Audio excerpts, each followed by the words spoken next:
Mission प्रवक्ता के online platform पर आपका हार्दिक स्वागत। काफ़ी समय से कुछ मित्रों की भारी डिमांड थी कि कुछ अभ्यास सीरीज कराया जाए, तो आज हमने सोचा कि होलिका दहन के शुभ अवसर पर कुछ नया किया जाए, क्योंकि ये बुराई पर अच्छाई के विजय का प्रतीक जो हमारा होली महापर्व है आस्था का, आज से शुरू है। तो मैं चाहता हूँ कि इसी अवसर पर कुछ नया किया जाए। तो हम आज कुछ प्रश्नों की श्रृंखला लेके आए हैं। 5-10 प्रश्न क्वेश्चन हैं। तो सबसे पहला हमारा क्वेश्चन है कि राज्य विधि का शिशु और जनक दोनों है। राज्य विधि का शिशु और जनक दोनों है, यह एक कथन है। हमसे यह जानना चाहता है कि यह कथन किसने कहा है। रूसो ने कहा है, मैकाइवर ने कहा है, अरस्तू ने कहा है कि प्लेटो ने कहा है। देखिए, इस कथन को पढ़ने से आपको स्पष्ट प्रतीत होगा कि जो व्यक्ति को सबसे ज़्यादा महत्व देता है, राज्य को नहीं, व्यक्ति को जो सबसे ज़्यादा महत्व देता है, वही वह व्यक्ति कथन कह सकता है। क्योंकि इसमें आप देखेंगे कि थोड़ा सा राज्य की आलोचना या राज्य को द्वयम दर्जे का दिखाया गया है।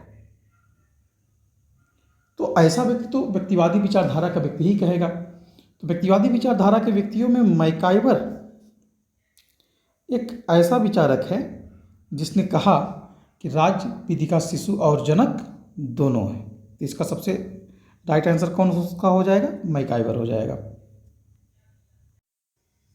हमारा जो अगला क्वेश्चन है कि सबसे पहले किसने भूभाग को आवश्यक अंग माना। तो इसमें ज़्यादा एक्सप्लेन की ज़रूरत नहीं है, क्योंकि मैंने सुबह ही आपको एक वीडियो में बताया था कि क्लेवर एक ऐसा विचारक था जिसने माना था कि राज्य के लिए भूभाग सबसे आवश्यक अंग होगा। सबसे पहली बार उसने क्लेवर ने ही बताया था। तो इसका सबसे जो राइट आंसर हो जाएगा क्लेवर हो जाएगा। हमारा जो अगला क्वेश्चन है कि नागरिक समाज का सबसे पहले प्रयोग किसने किया था। नागरिक समाज का सबसे पहले प्रयोग किसने किया था। तो हम इसमें देखते हैं कि हमारा जो ऑप्शन मार्क्स तुलिपस है, सिसरो हैं, सेंट ऑगस्टाइन हैं और उपयुक्त में से कोई नहीं है। तो इसमें जो दो विचारक हैं, सिसरो और सेंट ऑगस्टाइन, तो इनका कोई खास ऐसा कोटेशन नहीं मिलता है कि जिन्होंने सबसे पहले नागरिक समाज का प्रयोग किया हो, क्योंकि कार्यक्रम में देखेंगे तो मार्क्स तुलिपस से बाद में आए हुए हैं। तो इसका सबसे जो राइट आंसर हो जाएगा क्या हो जाएगा? मार्क्स तुलिपस। सबसे जो राइट आंसर हो जाएगा मार्क्स तुलिपस। हमारा जो अगला क्वेश्चन है कि राजनीति के अध्ययन में सबसे पहले वैज्ञानिक विधा, राज्य के अध्ययन में सबसे पहले वैज्ञानिक विधा का प्रयोग किसने किया था। तो हम देखेंगे कि वैज्ञानिक विधा के परिप्रेक्ष्य में यदि हम देखें तो ऑप्शन हमारा है रूसो, अरस्तु, हॉब्स, प्लेटो। तो हम देखते हैं कि रूसो तो मान लीजिए कोई जैसे इस तरीके का, क्योंकि रूसो का कार्यक्रम ही बाद में आया है तो रूसो को हटा देते हैं, क्योंकि रूसो ने तो सबसे पहले विज्ञान और कला के बारे में आलोचना किया ही था, तो रूसो को पहले हटा देते हैं। प्लेटो एक दार्शनिक व्यक्ति था, तो विज्ञान से उतना तो कोई विशेष रहा नहीं, तो प्लेटो को भी हम थोड़ा सा इग्नोर करते हैं। हमारे पास दो विचारक बचते हैं। एक हमारे बचते हैं अरस्तु, दूसरे हॉब्स। पहले अरस्तु, दूसरे हॉब्स। हम देखते हैं कि हॉब्स ने सबसे पहले वैज्ञानिक विधा का प्रयोग किया कि अरस्तु ने किया। देखिए, किया तो सबसे पहले अरस्तु ने ही था, लेकिन सुव्यवस्थित रूप से जिसे वैज्ञानिक विधा कहा जाता है, यदि आप देखेंगे तो वह चीज़ हॉब्स ने किया था, ना कि अरस्तु ने। तो इसका सबसे जो राइट आंसर क्या हो जाएगा? हॉब्स हो जाएगा। सबसे अगर देखेंगे तो ऑप्शन के अनुसार तो सबसे जो राइट आंसर बनेगा हॉब्स बनेगा। हमारा जो अगला क्वेश्चन है कि डी सिवे किसकी रचना है, या सॉरी डी सिवे में किसका वर्णन है। तो देखिए, सबसे पहले अगर हाई गया कि किसकी रचना है तो जान लेते हैं किसकी रचना है। तो डी सिवे किसकी रचना है? डी सिवे हॉब्स की रचना है। किसकी रचना है?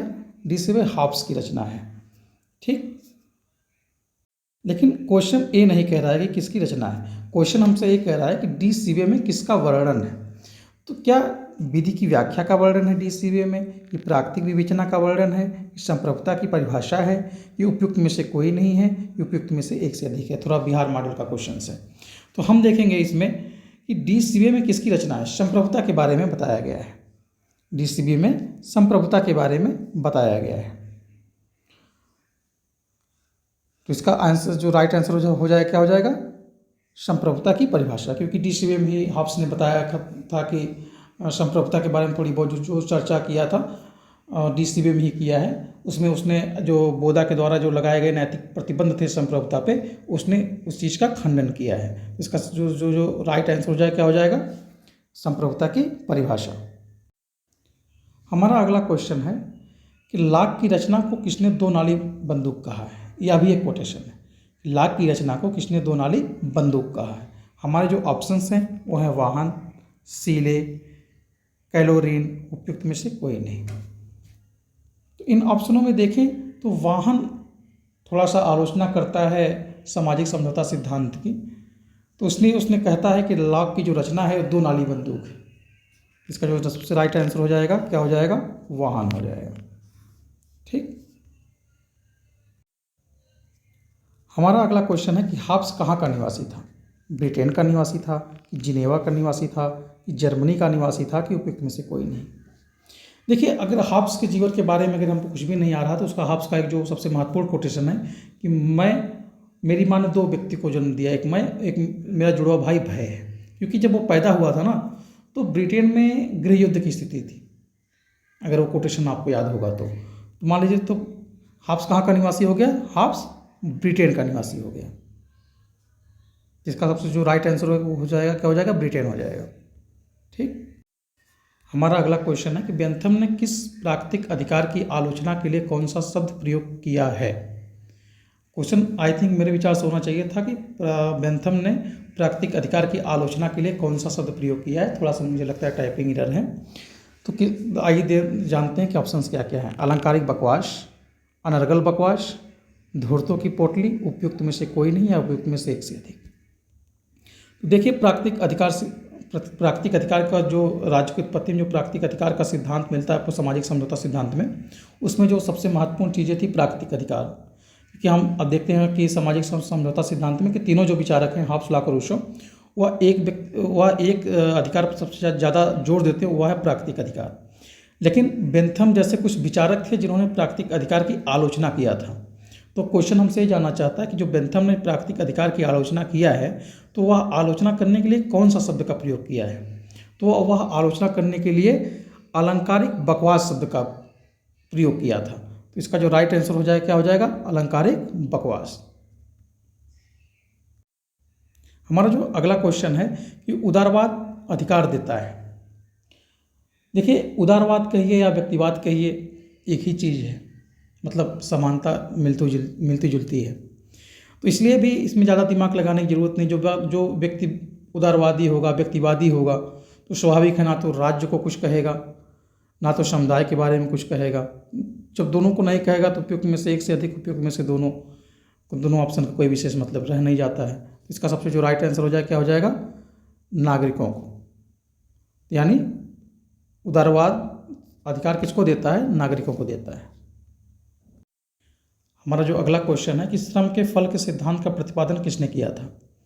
यह क्वेश्चन इसी से मिलता जुलता TRE 2 में भी एक क्वेश्चन आया हुआ था, बहुत ज़्यादा उस पर विवाद भी हुआ कि रूसो होगा या लॉक होगा, क्योंकि दो विचारकों में रूसो और लॉक दोनों में समस्या फंसी।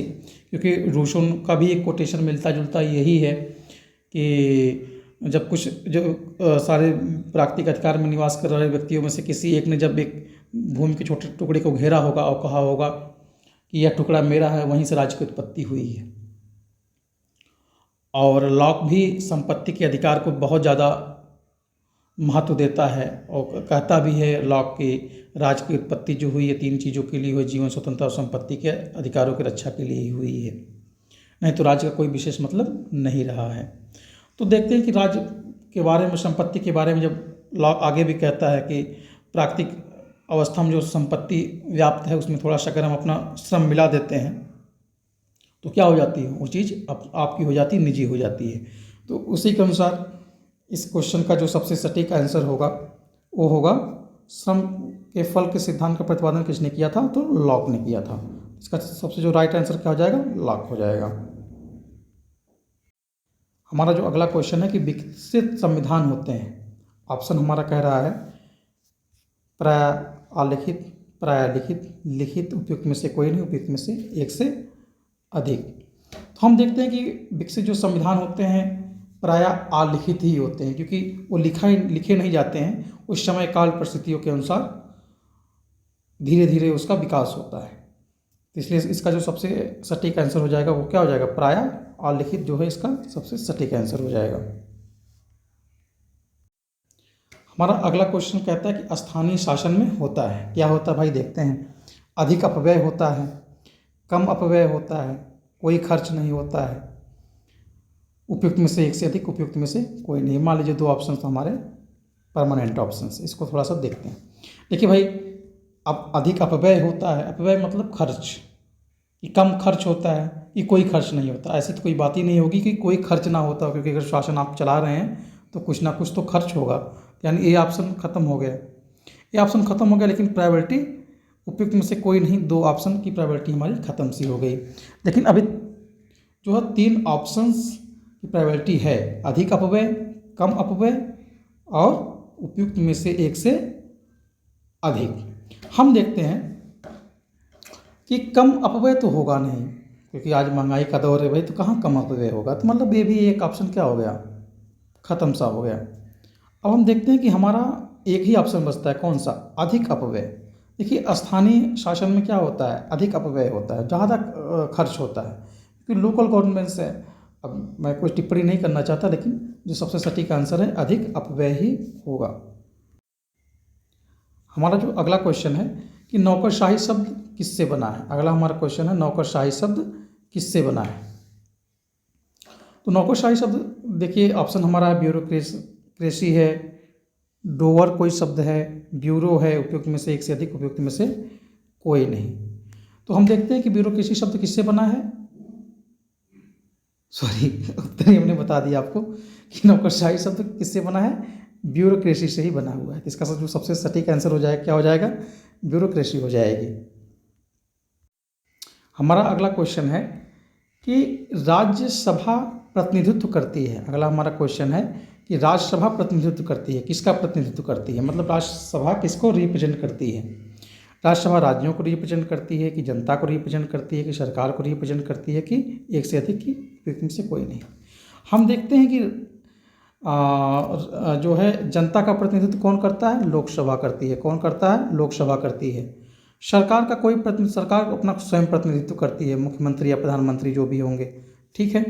एक से अधिक तो होगा नहीं, उपयुक्त में से कोई होगा नहीं, तो क्या बचा, राज्यसभा किसका प्रतिनिधित्व करती है, राज्यसभा राज्यों का प्रतिनिधित्व करती है। तो इसका जो सबसे सटीक आंसर हो जाएगा, क्या हो जाएगा, राज्यों का प्रतिनिधित्व करती है। हमारा अगला क्वेश्चन है कि एक कोटेशन है भी, एक कथन ही है कि मैं पीटर हूँ जो अपने गुरु को इनकार दिया। यह कोटेशन किसने कहा है। देखिए राजनीति विज्ञान में दो ही ऐसे शिष्य, गुरु शिष्य की परंपरा में दो ही ऐसे शिष्य हुए हैं जो उन्होंने अपने गुरु को इनकार दिया है। एक तो इसमें आपको मिल जाएंगे, एक और है, एक को मैं बता देता हूँ। प्लेटो के शिष्य थे कौन, हमारे राजनीति शास्त्र के जिसको हम जन्मदाता मानते हैं, अरस्तु। इन्होंने क्या किया था, इन्होंने अपने गुरु को इनकार दिया था।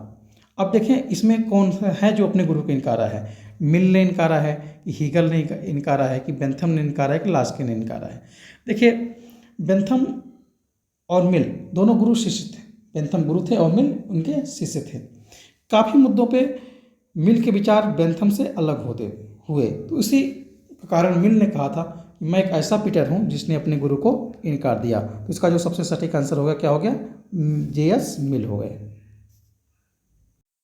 हमारा अगला क्वेश्चन है कि राज्य, परिवार व ग्राम का संगठन है। मतलब राज्य के बारे में किसी विचारक ने कहा कि राज्य जो क्या है, परिवार और ग्रामों का एक संगठन है। माने राज्य कुछ भी नहीं है, परिवार और ग्राम का एक जो संगठन मिल गया, इसी को हम राज्य कहते हैं। या किसने कहा था, अरस्तु ने कहा था, प्लेटो ने कहा था, कि रूसो ने कहा था, कि चाणक्य ने कहा था। तो इसका जो सबसे सटीक आंसर होगा, क्या होगा, अरस्तु ने कहा था। अरस्तु ने कहा कि राज्य कुछ भी नहीं है और राज्य जो है परिवार और ग्राम का एक संगठन है। फिर इसी तरीके से मिलते हैं अगले वीडियो में। कोई अगर क्वेश्चंस में कोई त्रुटि होगी तो आप कमेंट बॉक्स में ज़रूर बताइएगा, इसको बाद में सुधार कर लिया जाएगा। बहुत बहुत धन्यवाद।